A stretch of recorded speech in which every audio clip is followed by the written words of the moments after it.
of Healthcare Services. And Lisa Tropia, as Scott is the PHP Director of Healthcare Services, Lisa is a PHP clinical team leader here at our organization.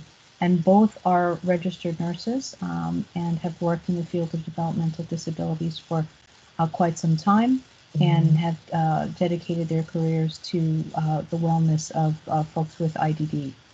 So we're very happy that they're able to present today. Today's session is a part 3 of the diabetes awareness. Hopefully, I think some of you have been with us for the other 2 sessions. Session 1, or part 1, was an overview of diabetes and the types of diabetes. And part 2 was about nutrition and diet. And today, part 3 will include a little bit of everything, including some lifestyle modifications. So I am going to send it over to Scott and Lisa and ensure that everyone else is muted. And I will help with the slides as we go here. And Scott and Lisa, take it away. Perfect. Thank you very much for that introduction, Caroline. As Caroline said, my name is Scott Doolan. I'm the Director of Healthcare Programs here at PHP. Thank you everyone for joining us. For those who are returning from our previous sessions, thank you as well. As we said at the start, the best way to get the most out of this series is to attend all 3. If you're joining us for the first time, that's wonderful. As Caroline said, these recordings will be up on our website. So to get more out of this and to make sure you get the full grasp of what we're talking about during part 3, I would recommend watching those other videos as well. To get us started today, I'm going to have Lisa come on, and Lisa is going to introduce herself and get us kind of started on the first few slides. As Caroline said, today is kind of a little bit of everything, some modifications, some little tips, tricks that we come across. We're aware that everyone is a very unique individual, how they want to approach different things about lifestyle, health, and diabetes if you're joining us and you are the one with diabetes. So these are just some general ideas. We're open to any questions, comments, discussions, and as always, if you are a PHP member and you want more information, you can always reach out to your care team as well. So Lisa, if you want to get us started. Thank you, Scott, and thank you everyone for joining our 3rd presentation in our Diabetes Awareness Series. If you want to move on to the next slide, please do. A few reminders as we jump into part 3. Carbohydrates are a component of food that's broken down into glucose, which becomes the energy sent to all of our body cells. To utilize this energy, our body produces insulin from the pancreas, which acts as a key that unlocks these cells and allows glucose to enter and provide energy to the cells.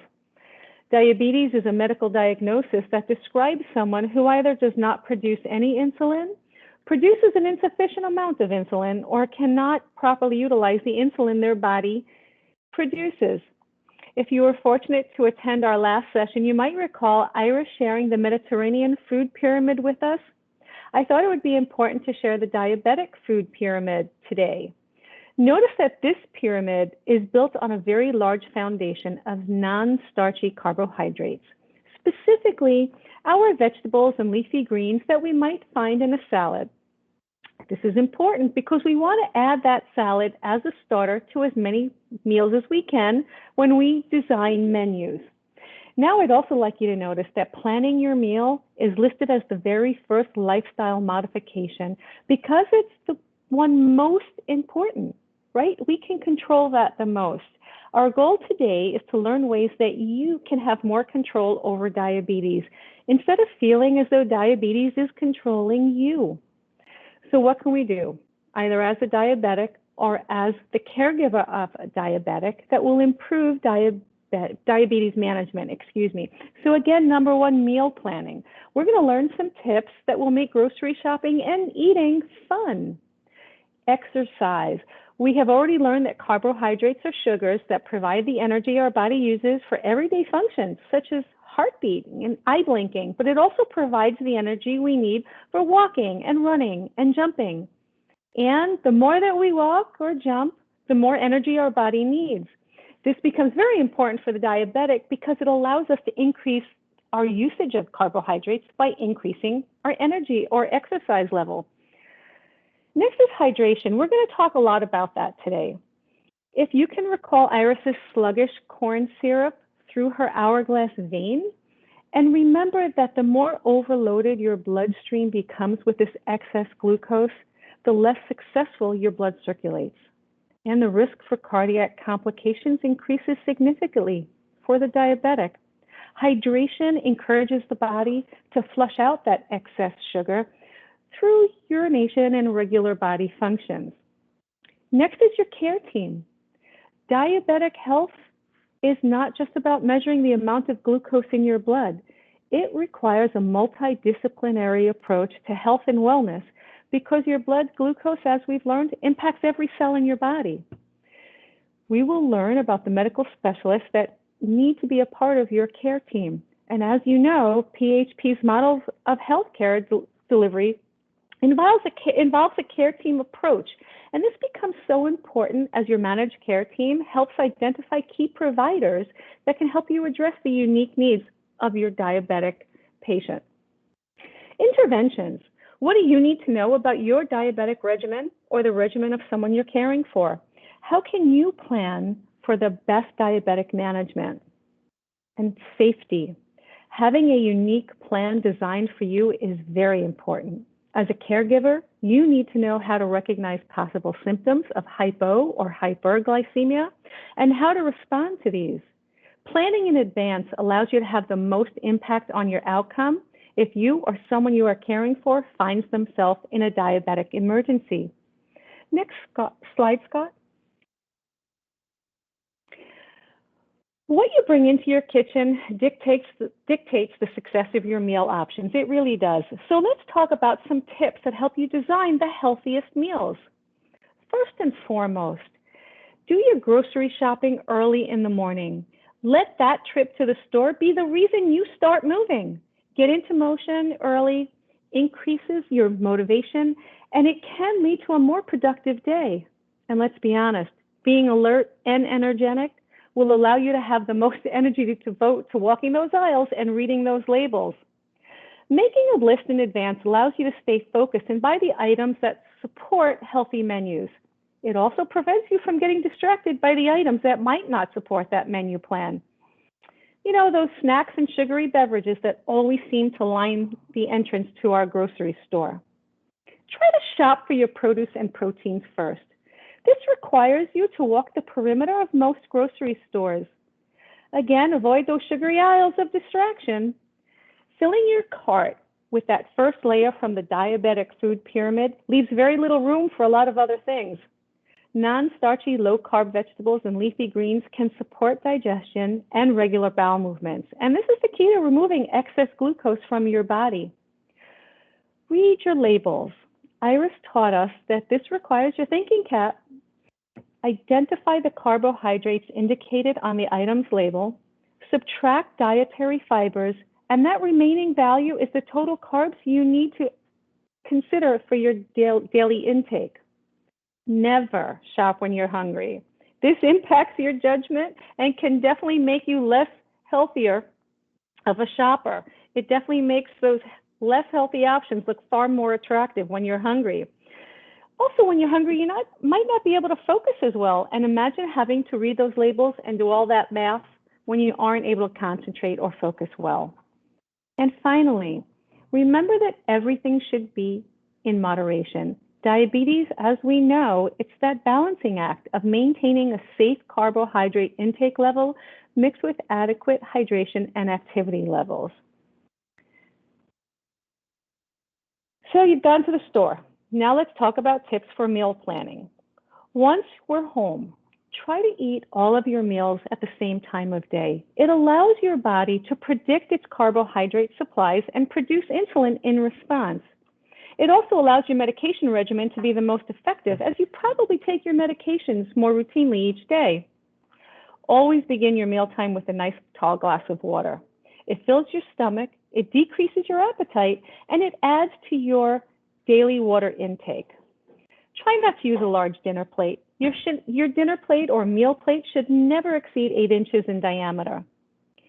Control the portions as you serve. Avoiding a large family-style bowl placed on the table is definitely helpful. Measure your food items and place them on your plate to create a full, well-balanced meal plate. If measuring cups or utensils are not available, that's okay. Remember, a protein serving should not exceed the size of your palm.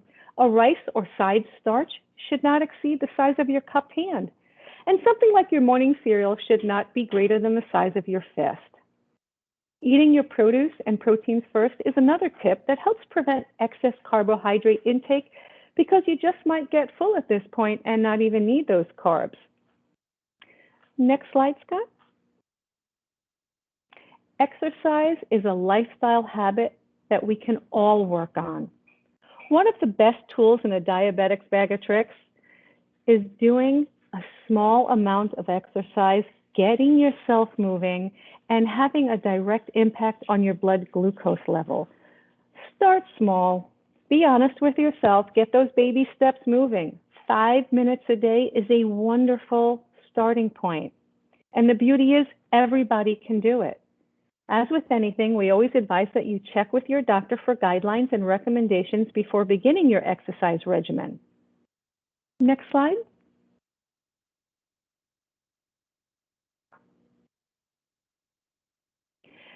Okay, for food modifications, I gave you tips. For exercise modifications, I'm offering tricks. Did you know that climbing 100 stairs burns almost 30 calories? A 1-cup serving of popcorn is approximately 100 calories.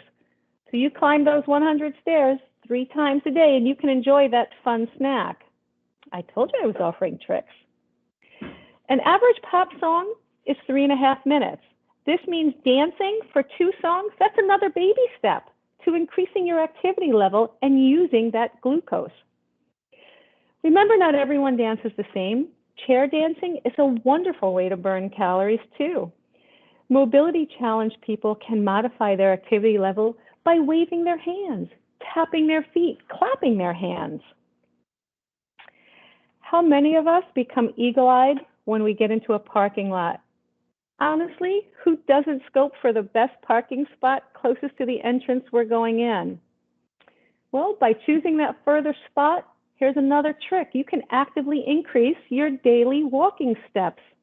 Walking 2,000 steps a day is equal to walking a mile. And add that to my parking lot trick, and you can sneak in some steps even while doing shopping. It's a win-win. Yoga is another wonderful low-impact opportunity for many people to increase their activity level. This activity encourages you to stretch and hold positions that use more core muscles, all of which require glucose. You don't need to be running up the stairs to burn calories. Every single function that your body does uses glucose and burns that sugar. It really doesn't matter how you move, just start moving. A fun fact here is walking up the stairs 3 to 4 times a day will add the same amount of height as climbing Mount Everest in 1 year. So start today and have that goal. Keep yourself focused on your future. Be that Mount Everest climber. Just start moving. Diabetes and food almost feel like synonyms at this point. It's been a large part of our discussions thus far, but it's also very important for you to recognize that managing diabetes is not all about food. Your hydration level is extremely important. The amount of water that we take in each day has a huge impact on our overall health. Take a look at this slide and notice that on an average, a person's blood is 84% water.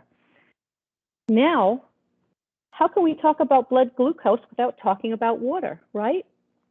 Every process in your body requires adequate water supply or a healthy level of hydration. And here's why. Our eyes are 95% water, lungs 85% water, your brain 83% water, and your heart and muscles are 75% water. So you can see that drinking an adequate amount of water is as important as recognizing ways our body might lose water as well. Next slide, Scott. It is recommended that we drink 8 8-ounce glasses of water a day. That's a whole 2 liters of water. While this might sound like a lot, if you can imagine that 2-liter bottle, if you dedicate yourself to having an 8-ounce glass of water intermittently or at different times throughout your day, it definitely becomes more agreeable and doable. A mild level of dehydration can have a significant impact on your blood glucose level. It can actually increase your blood glucose 50 to 100 milligrams per deciliter. This means that someone who might typically have a midday blood glucose value of 80 might now have a reading of 180, a significant difference that they might not even be aware of. You might be asking how a caregiver can know if someone is adequately hydrated. First, let's always have a plan. Always include water intake with menu and activity planning. It may mean having a personal water bottle or a store-bought disposable bottle of water on hand, especially on outings. A very another key method of addressing hydration levels is the color or shade of someone's urine output. While this may not be the most ideal topic, it is very telltale of someone's hydration level. Essentially, the lighter the shade, the better your hydration level, or the darker the shade, the more dangerous the hydration level and the more need to increase water intake. Next slide. Taking water in is great, but there's risk factors that need to be considered for the methods that our body loses water and therefore raises the risk for dehydration. Most of these are self-explanatory, as you'll see on the slide, but understand that sweating is a very common cause as it relates to exercise, a fever, elevated body temperature, and warm environments. Caregivers, you need to know your folks. If you're caring for someone who's prone to excessive sweating, this will require you to have extra water on hand and encourage greater water intake in those warmer months or during exercise. As we approach these colder temps of winter, heat in the home can affect people who sweat a lot. A simple suggestion is to remind them to remove their coat upon entering the house quickly, or not to keep it on. Take it off when they're waiting in the reception area for a medical appointment. This can all decrease their likelihood of oversweating or sweating to losing water, body water. Crying, diarrhea and vomiting, frequent urination, and just inadequate water intake are also dehydration risk factors that a caregiver needs to be aware of, and we ourselves need to be conscious of. So if you're not feeling well or you've had something that disagreed with your stomach, please be conscious of your blood sugar levels and increase your water intake. Scott? Thank you for that, Lisa. As you can tell from what Lisa's just presented, getting moving is very, very important. In terms of those steps, another little trick I would add that I've used myself is to have a group of friends or family members kind of get involved and either support / challenge each other. So a really good one I saw that we used before was to walk a marathon in a month. See who can do that. And as Lisa already went through, 2,000 steps is 1 mile. You do that for 26 days or so each day, then you're at a marathon pace. So, let's challenge each other. Let's get moving. I know it's winter right now. It's just started snowing where I am. So, getting outside doesn't sound all that appealing, but moving around your house can do these things as well. If you have something like a Fitbit, something that might monitor your steps, a smartphone, you can, keep track of it and see, this month it took me 27 days to get to a marathon. Next month, can I do it in 25? And just get those little increases in as we go. So Lisa, Scott, also, yes? Scott and Lisa, do you think we could, because I'm just looking at the audience at the moment, and it seems as if we have a lot of folks who are support staff, caregivers in some way, or care management staff. So if we could just go back to the talk about the food and the grocery shopping. Could folks on the line, or maybe you both as nurses in the field, help staff? You have, if I'm helping at a group home or an IRA, there's multiple people there. I'm shopping for the whole house. How, are there things that we need to think about, or things that we can share with one another about, shopping for the whole house when you have maybe someone who's affected by diabetes, one or two people, that's helpful for everybody? Sure. If you're shopping for the entire house, you want to kind of follow similar. I realize there's, more people, more wants, but you want to follow similar checking labels. We're not saying that everything has to be sugar-free that you buy, but you can look at certain labels, certain brands that may be better to buy for the whole house. You're still getting your flavors, you're still making your same meals, but they may have less added sugar, less sodium, things along those lines. Another good idea is when you do find something that everyone in the house enjoys and it is of that healthier nature, you've checked the label, keep track of those. So the next time you go to the store, you're not reading all the pasta labels and trying to figure out which one. Oh, we made this the last time. This bolognese came out really, really nice with this sauce. We know how many carbs are already in this. We know the sugar levels. And that way you get used to what you have. If you have similar things that everyone enjoys, then you're able to adjust how much of those things you will use when you're preparing food for the house. Again, also encourage everyone in the residence or at home to do the same things we're talking about, the hydration before and during meals. Obviously, you need to follow all of the dietary orders, make sure that that's all in place.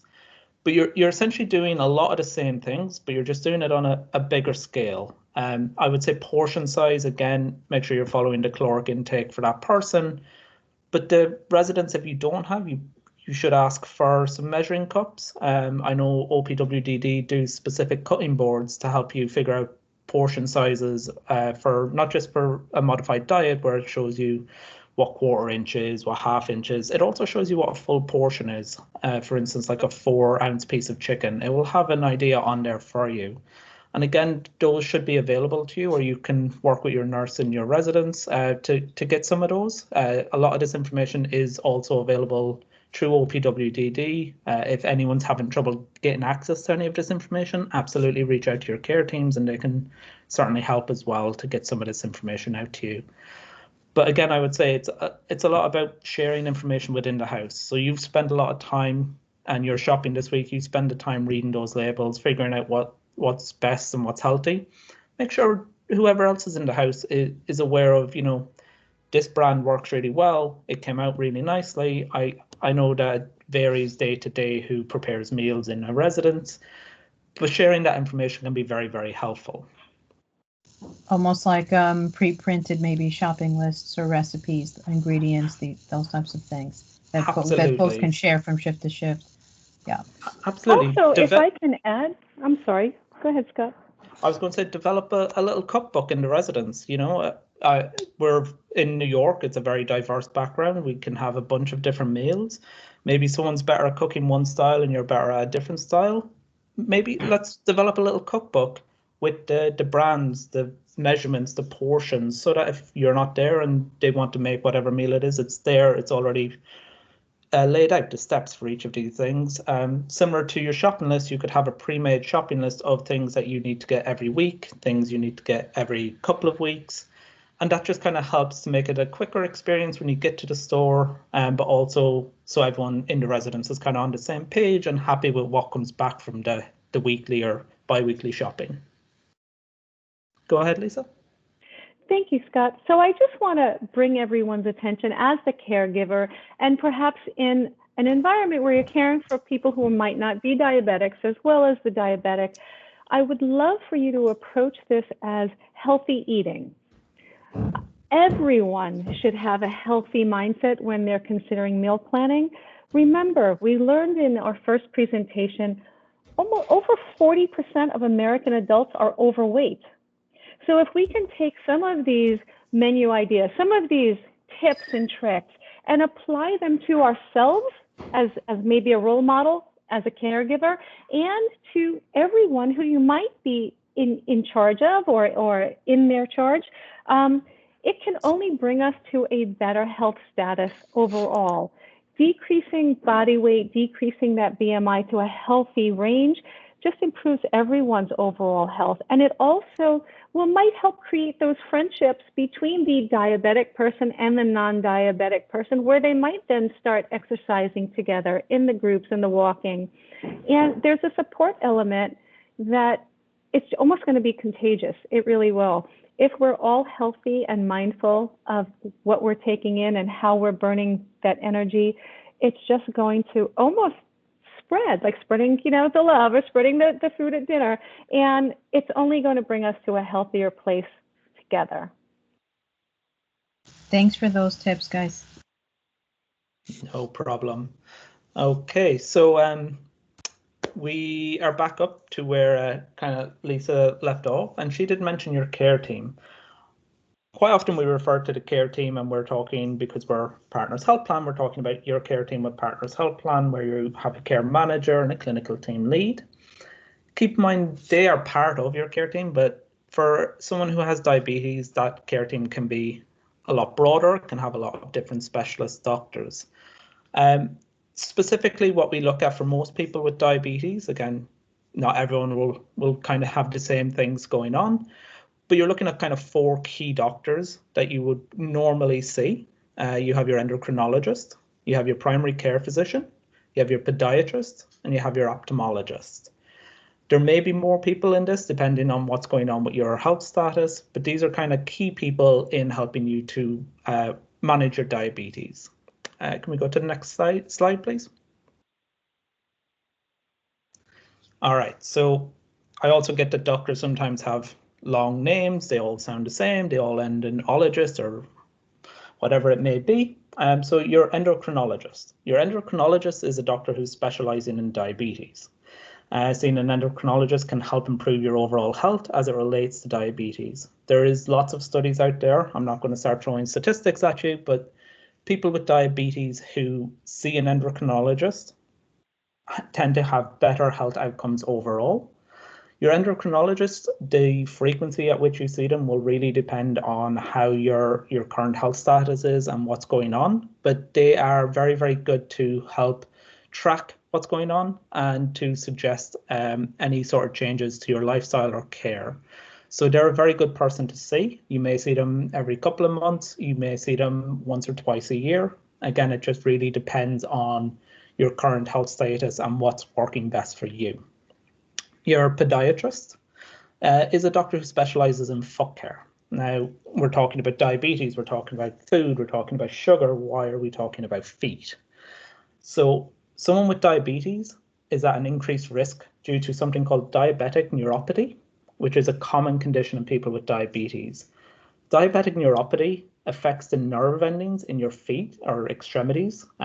Primarily, we see it first in feet, and it can make your sense of feeling in your feet a little bit less. Why does that matter? If you have high blood sugars or high A1C levels, your circulation is also compromised. So what might be a little cut to someone who does not have diabetes that will heal may end up causing a lot of issues for someone who has poorly controlled diabetes and doesn't realize they have a little cut on their foot. Seeing a podiatrist on a regular basis is a really good idea. They can also help and give advice if you need help with things like cutting your toenails. Cutting your toenails can be a challenge, and making sure that you're cutting them correctly. You don't want to cause any injuries while having toenails cut. So seeing a podiatrist, again, it's a good idea. How often you need to see a podiatrist, you will decide kind of with your podiatrist or with your primary care physician around this.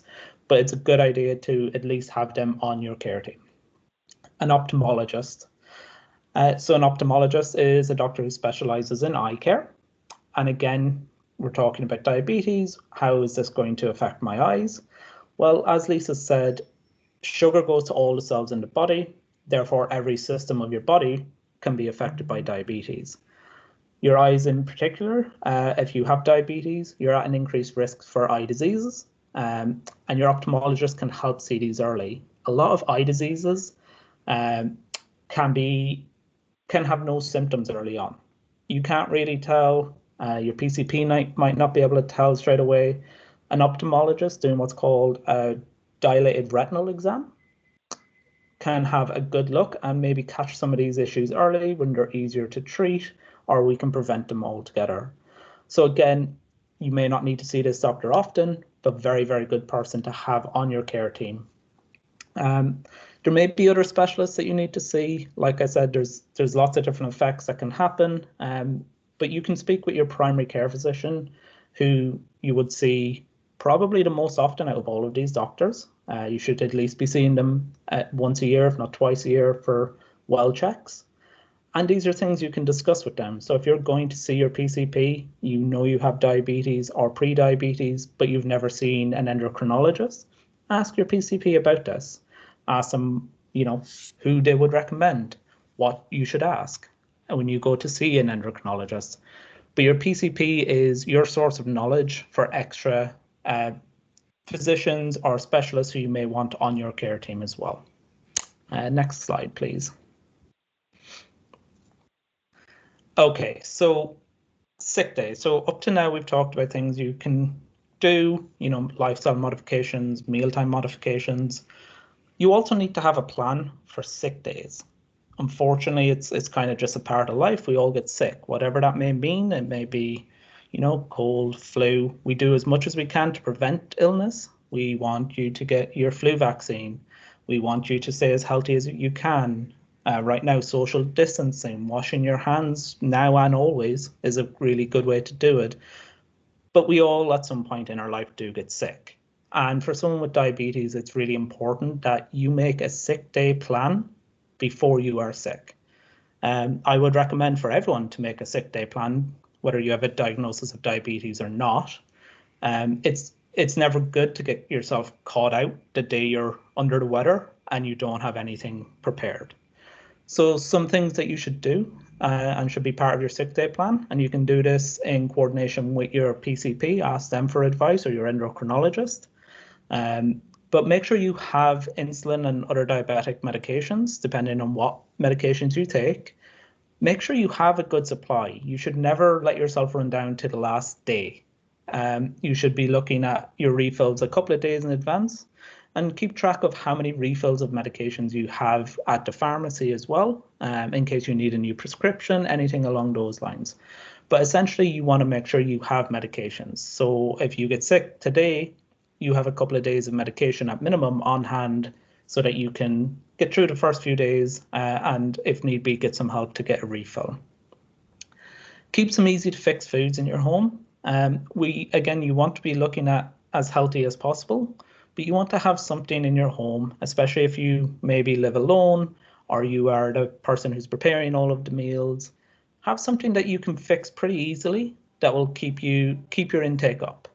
I know sometimes when you're unwell, eating, drinking, they're not really things that sound very, you're not interested in them essentially, but it's really important that you still maintain your intake, both food and fluid, including your carbohydrates. You want to keep that steady flow of carbohydrates to help control your blood sugars during those sick days.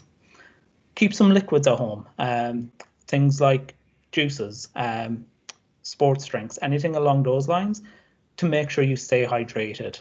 Lisa kind of went in a lot to what good hydration is and why it's so important. And the same thing, if you're ill and you have a fever, you might be sweating more, so you may need to increase your intake of fluids. Sports drinks are good for electrolytes. Try get the sugar-free ones if you can.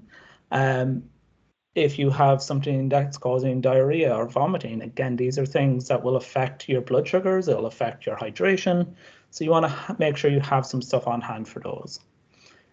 And the last big point I would make about your sick day plan is that you should speak to your doctor before getting sick. Same as you should put this plan in place. Everyone should have one. For someone with diabetes, it's really important that you have a sick day plan in place before you get sick. The last thing you're going to want to try do is plan what you should do while you're sick. Okay, next slide, please. Okay, so you've done everything you can. You have a sick day plan. You're avoiding everything. You're washing your hands, but you still get sick. If you do get sick, your blood sugars can be really hard to manage at times. You may not be able to eat or drink as much as usual. which can affect blood sugar levels. You may need to test your blood sugar more often. Again, this would be part of the plan that you would put together with your doctor. But you may need to check your blood sugars more often. That's because when you're ill, you can have a release of hormones to fight the illness. Those hormones can also raise your blood sugar levels and increase how much insulin you may need, depending again on each individual's intake and their advice from their doctor. If you have things like a sliding scale for insulin, just be aware that that may happen. And as it says here, it's a really important for someone with type 1 diabetes who needs to maybe vary their insulin intake depending on their blood sugar readings and their intakes. Again, all of this should be part of your plan, and your insulin intake should be something that is prescribed and discussed with your doctor, both for day-to-day and part of your sick day plan. When your body doesn't have enough insulin, it will start to break down fat. This is something that happens whether we're ill or not. If you haven't taken anything in, your body turns to the fat cells and uses those as fuel. So it will start to break down the fat cells. Now that sounds wonderful. If I don't eat, it'll break down fat. I'll lose some weight. Not really the healthiest way to do things. As a side effect of breaking down the fat, your body will produce ketones. When too many ketones are produced too fast, they can cause something called diabetic ketoacidosis, or DKA. That is where there's ketones along with high blood sugars in the bloodstream, and this is considered a medical emergency. So again, these are things we're really trying to avoid by having a good plan in place. Diabetic ketoacidosis is very serious and it can cause coma or even death. So if you're not eating, your body starts to break down like that, it's a very dangerous situation. If you suspect that you have DKA, which is again diabetic ketoacidosis, you should check your ketones. You can only check your ketones if you have the monitor to do so. If you have a ketone monitor, it works very similar to how your blood glucose monitor would work. Check your ketones. If you do not, you should seek medical assistance to be sure. If you believe you may have, or someone you're caring for is in diabetic ketoacidosis, you should certainly be checking with a doctor immediately. That may involve calling 911. If the person is stable and you have access through PHP to Station MD, you can always call Station MD. But again, this is something you need to act on immediately. Okay, so that's kind of on the serious end of things. Hopefully it doesn't get to this. Hopefully we have a good plan in place. We have our supplies in house. We're able to keep our intake up. We're able to hydrate and check our blood sugars often, keep them as balanced as possible, and we avoid any of this. But it's just something really important to note and something to be aware of. Okay, next slide, please. All right, so sick day plan is continued because obviously it can vary quite a lot. Things to do when you're sick, even if your blood sugar is in your target range. So one of the key things is continue taking your insulin or your diabetes pills as usual. Always speak with your doctor before changing any of your medication. Test your blood sugar every 4 hours or as per your plan, but it may need to be 4 hours just to kind of keep track of it. Like we said, it can vary a little bit more when we're unwell. So you want to make sure that you're staying kind of as close to your healthy range as you possibly can. Drink extra calorie-free liquids to try eat as well as you normally would. Again, usually when we're ill, it comes with things like sweating, fever, diarrhea, vomiting. Those things can increase dehydration. So we want to make sure we're staying hydrated and getting everything out of our system that we can. If you are experiencing illness for a few days in a row, it may be an idea to weigh yourself. Losing weight without trying is also can be a sign of high blood sugar as well. It's your body trying to get rid of that excess sugar. So it may be something you want to consider. It's not for everyone. And then the last one is check your temperature every morning and evening. A fever may be a sign of any sort of infection. Again, I'm saying to do this as part of your sick day plan. I'm not saying that everyone should check their temperature twice a day, every day when they're well, but it's a good idea to keep a track on it and see how it's going during those sick days. In terms of sick days, they are very unique to everyone. How we all react, how we respond is very unique. That's why it should really be something that's part of your sick day plan and discuss with your doctor ahead of time.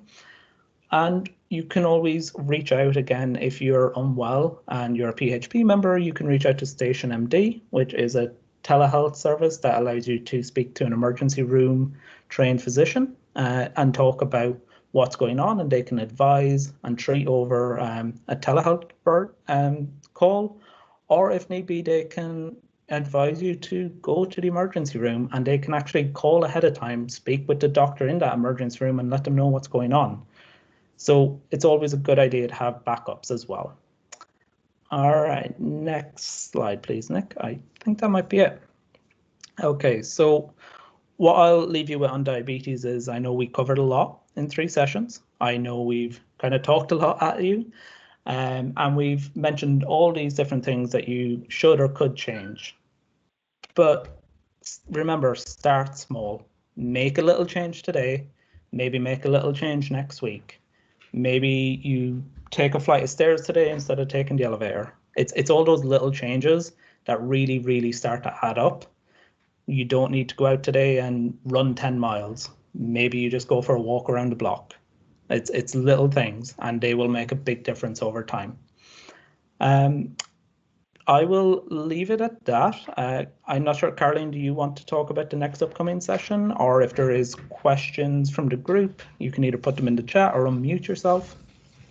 Sure, absolutely. So we do have some time for questions, guys, and you can, with the nurses that we have here on the line, you can certainly ask any question, even if it doesn't pertain to the slides that we saw today in regard to the topic of diabetes. Let me just leave it out there for a second in case anyone has a hand to raise or a question.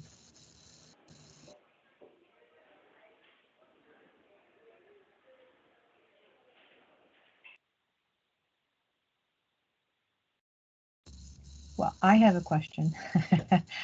Yeah, I have a question too, but Okay. for anyone out there, if you want to unmute yourself and you're on the phone, press *6. Okay. You could go with your question first if you want, Carlene. Okay, so my question was about pre-diabetes, or if you're someone who doesn't know you have it yet, or if you're pre-diabetic, what are some of the questions that you would ask your primary before actually going to an endo or having other tests? Like what are some of the things that you might be looking at or noticing, or things that you might ask your PCP on routine visits? Sure, that's a great question, Caroline. And if you guys can remember back, I know it's a couple of weeks now, but during session 1, we did talk a lot about pre-diabetes and kind of risk factors of diabetes. And I would really look at those and say, do I fall into these categories? Do I fall into multiple of these categories?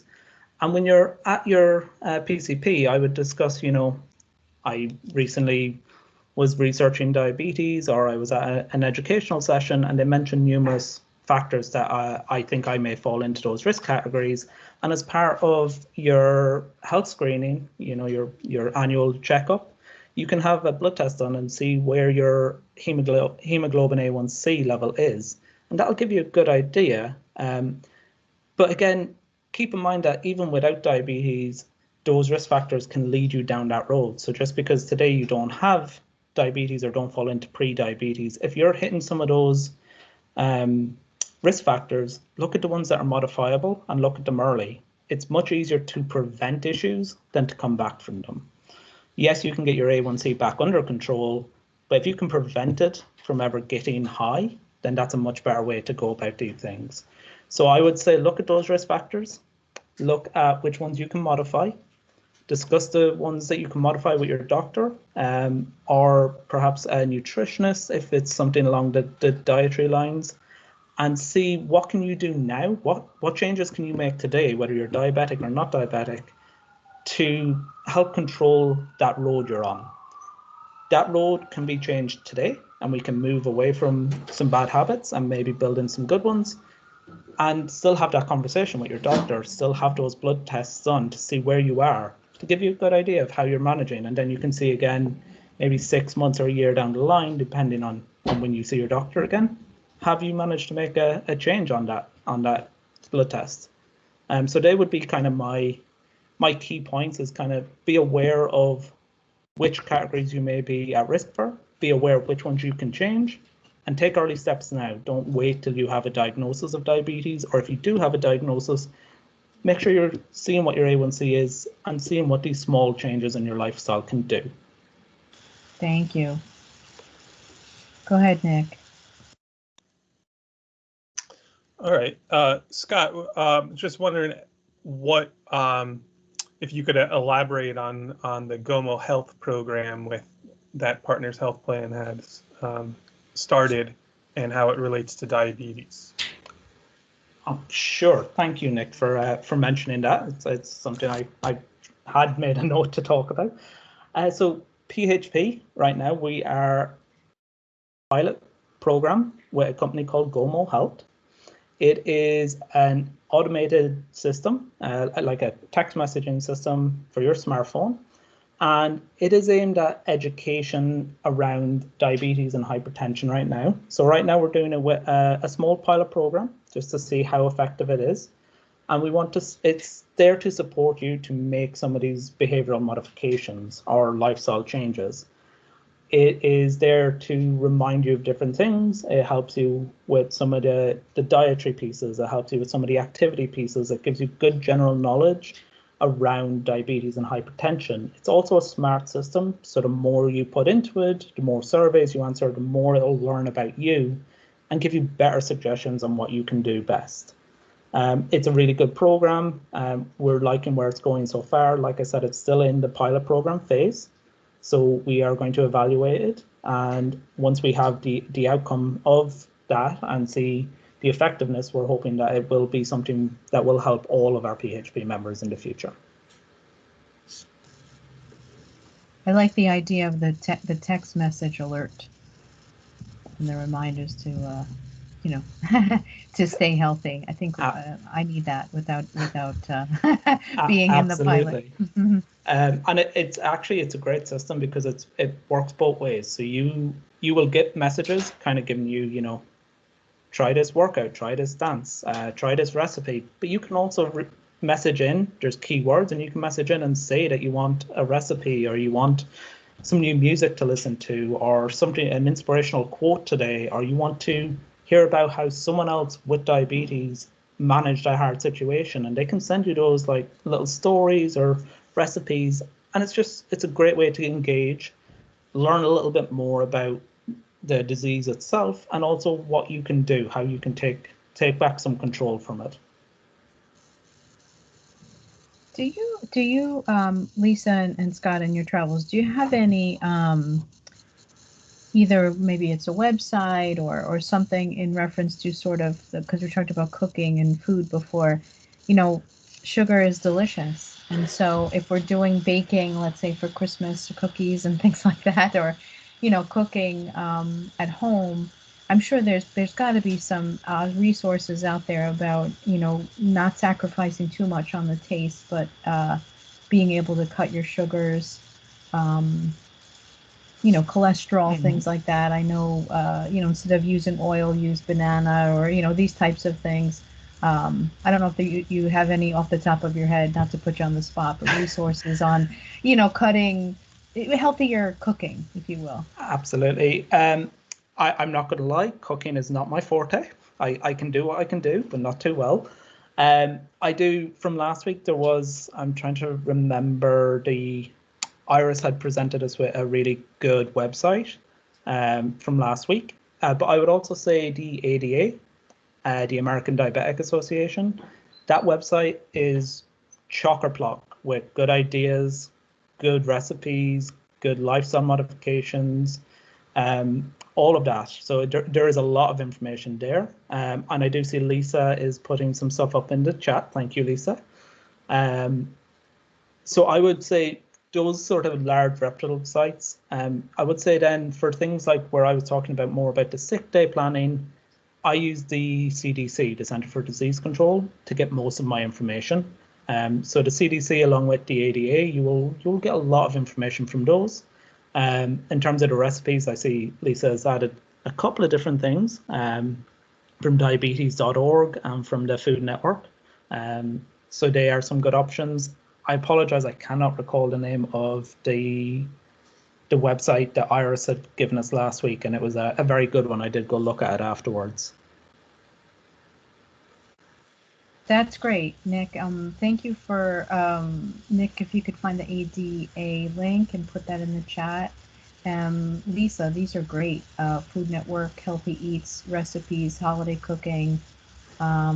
These are great. I think those are the ways. I think, because again, when we're talking about lifestyle modification, right? So, if things things that aren't a routine can certainly become a routine after 2 or 3 times, right? So it's about, like Lisa said before, parking farther away, taking the stairs instead of the elevator, those types of things that kind of you just get used to. I think some of us said last week, even with Iris's presentation about coffee with sugar, and if you put three teaspoons of sugar in your coffee, just drop it down to 1, and then eventually you could drop it down to none. It's about routine. Absolutely, and again, that links to everything we're talking about, is making these small changes over time. So like you're talking about, changing your diet slowly over time, reducing that sugar intake in your coffee. I've gone from having 3 sugars in my coffee to now just drinking black coffee. Now that took several years from college to now, but it is doable, and those little changes all start to add up.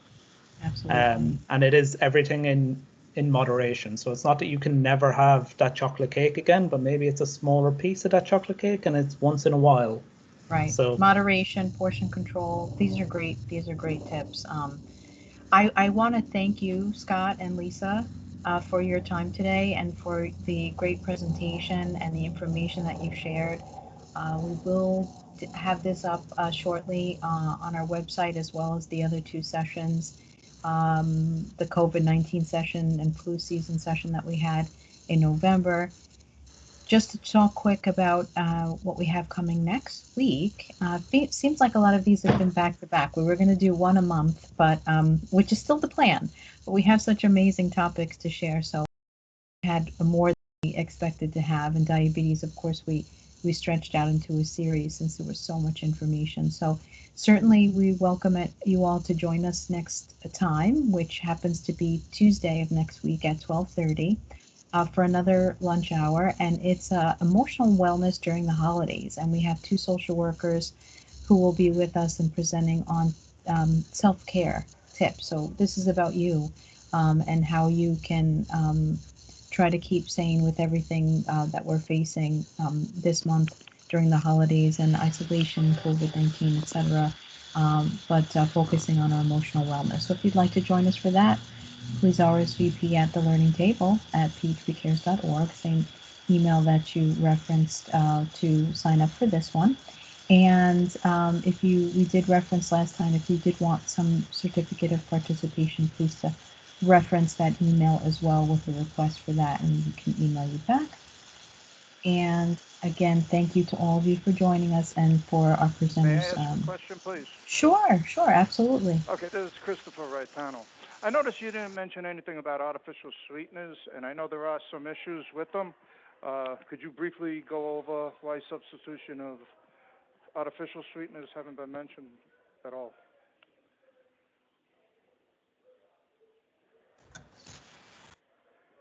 Scott. Sure. In general, we're looking more at the sugars that you're taking in. Artificial sweeteners can be used as a replacement in certain instances. I'm not an expert on the nutrition behind them and how much or when to use them. But this was really focusing more on your sugar intake. So in terms of if you're changing from sugar to artificial sweetener in your coffee, in terms of diabetes, yes, that is a way to go. But to be perfectly honest, I don't have a large amount of information regarding artificial sweeteners. To follow up on Christopher's question, would you say it's equal, Scott? So if I put 1 teaspoon of regular sugar versus 1 teaspoon of artificial sweeteners, would it count as the same? Well, You the saying? equivalent of something like aspartame, or like you said, equal. The caloric value is near zero, and as far as I drinking more water as opposed to less soda, but artificially sweetened soda, or even using it in your cereal to sweeten it, Again, like if you had oatmeal. so it will help to take down that sugar intake, but you need to look at how to include that in an overall healthy diet. So you want to take steps to reduce it either way, but yes, it is a good step to not take in the crystallized sugar in its raw form and maybe swap over to that. But if you can reduce from both, I would suggest doing that, and again, build it into your diet, and try to have an overall healthy diet. Because yes, we all like sweet things. It is nice, and there is things with sugar that you will want. Thank you, Nick. Again, unfortunately, I don't have a lot of expertise in the artificial sweetener side of things. I can certainly look some more up and get it out to you if it's something specific that you would like to know. But No, no, either it's way, okay. you're saying that's a great question, Christopher. But you're saying it's a step in the right direction to Yes. go away from the pure sugar to a sweetener replacement. As like you said, baby steps, right? Yeah, it's baby Absolutely. steps, It's but not It's there's definitely, soda, this it's is, ridiculous. Christopher, that's so on point. It's true. It is definitely a very, very favored alternative to anything sugar or pure juice. And it helps when you don't have water handy. Grab that diet drink or diet soft drink. I just want to throw it out there that there are numerous medical studies that connect the use of artificial sweeteners to insulin resistance for type 2 diabetics. And so I'm always going to say discuss the use of artificial sweeteners with your endocrinologist and see how that might affect your personal blood sugars. Thank you. Actually, that was the answer I was looking for, because I do know that there was a catch with artificial sweeteners, and I knew it was somewhere in that direction. that was a great question, and Lisa, thank you very much for coming in there. Thank you. Any other questions, folks? This was great.